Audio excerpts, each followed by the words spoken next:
বন্ধুরা কেমন আছেন সবাই? আজকের ভিডিওতে আমরা দেখব কিভাবে আপনি পেটিএম ওয়ালেট ব্যালেন্সটি যে কোনো ব্যাংকে বা ইউপিআই আইডিতে আপনি কিভাবে ট্রান্সফার করবেন। তো বন্ধুরা, আপনি আপনার ফোনে পেটিএম অ্যাপ্লিকেশনটি ওপেন করবেন।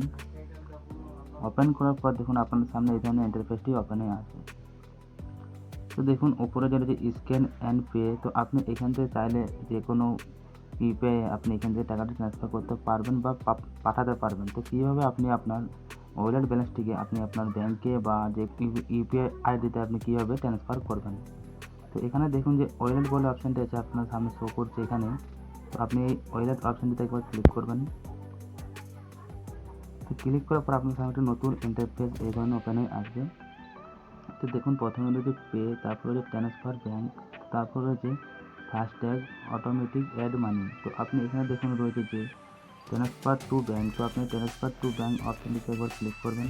তো এখানে দেখুন আমার উপরে ব্যালেন্স রয়েছে ওয়ালেট ব্যালেন্স 30 টাকা। তো এখানে আমি আপনাদেরকে এই ব্যালেন্সটা আমি ট্রান্সফার করে দেখাবো। আমি একটা ইউপিআই নেব, তো আমি এয়ারটেল ব্যাংকে এই টাকাটা আমি ট্রান্সফার করে দেখাবো।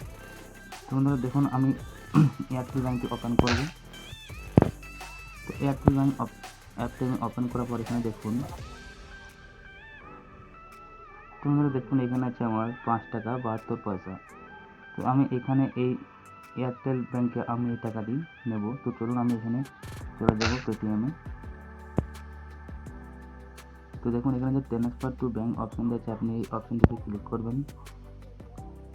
ক্লিক করার পর দেখুন এখানে আপনার সামনে শো করবে অ্যামাউন্ট বলে, তো আপনি এই অ্যামাউন্ট জায়গাটিতে ক্লিক করবেন। অ্যামাউন্ট অপশনটিতে ক্লিক করবেন। ক্লিক করার পর দেখুন এখানে আপনার সামনে এই ধরনের পেজ ওপেন হবে। তো এখানে আপনি যত টাকা ট্রান্সফার করতে চাইছেন আপনার ব্যাংকে বা ইউপিআইতে আপনি এখানে ক্লিক করে নেবেন। আর হ্যাঁ, এখান থেকে আপনি যে টাকাটা ট্রান্সফার করবেন ব্যাংকে বা যে কোনো ইউপিআই, তো এখান থেকে আপনার কোনো রকম চার্জ কাটবে না, সম্পূর্ণ ফ্রিতে আপনি এখান থেকে টাকাটি ট্রান্সফার করতে পারবেন। তো চলুন আমি এখানে 30 টাকা ট্রান্সফার করব। তো এখানে আমি 30 টাকা সিলেক্ট করে আমি এই যে দেখছেন নিচে রয়েছে প্রসেড বলে অপশনটি আপনি এখানে ক্লিক করবেন।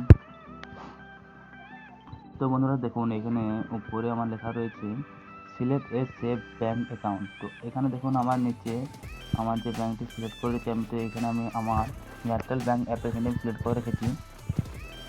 তো এখানে আপনি কীভাবে আপনার ব্যাঙ্কটি সেট করবেন, তো এখানে দেখুন অ্যাড নিউ বলে যে অপশানটি আপনার সামনে শো করছে, আপনি এখানে ক্লিক করবেন।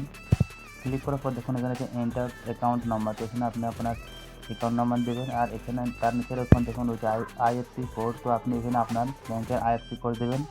আর এখানে আপনার যে নামটি রয়েছে ব্যাংকের অ্যাকাউন্টে, তো আপনি সেই নামটি এখানে সিলেক্ট করে প্রসেড অপশানটিতে ক্লিক করবেন। ব্যাংক অ্যাকাউন্টে এখানে লিঙ্ক করে দেওয়া হবে। তো বন্ধুরা চলুন আমি আমার এই এয়ারটেল ব্যাংকে আমি টাকাটি নেব। তো আমি এয়ারটেল ব্যাংক অপশানটিতে ক্লিক করব। তো ক্লিক করার পর আপনার সামনে এই ধরনের ইন্টারফেস ওপেন হয়ে আসবে। তো দেখুন এখানে নিচে রয়েছে প্রসেড বলে যে অপশানটি, তো দেখুন এখানে চার্জ 0, তো এখানে কোনো রকম চার্জ কাটবে না। তো এখানে দেখুন প্রসেড যে অপশানটি আছে, আপনি এই প্রসেড অপশানটিতে ক্লিক করবেন। ক্লিক করার পর আপনার সামনে এই ধরনের একটা ইন্টারফেস ওপেন হয়ে আসবে।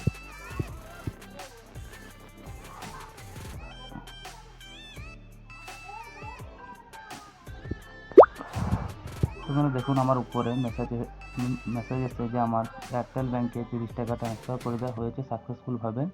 তো বন্ধুরা আপনারা খুব সহজে এইভাবে আপনার পেটিএম ওয়ালেট ব্যালেন্সটিকে ব্যাংকের মধ্যে নিতে পারবেন। তো বন্ধুরা যদি ভিডিওটি ভালো লেগে থাকে অবশ্যই একটি লাইক করবেন।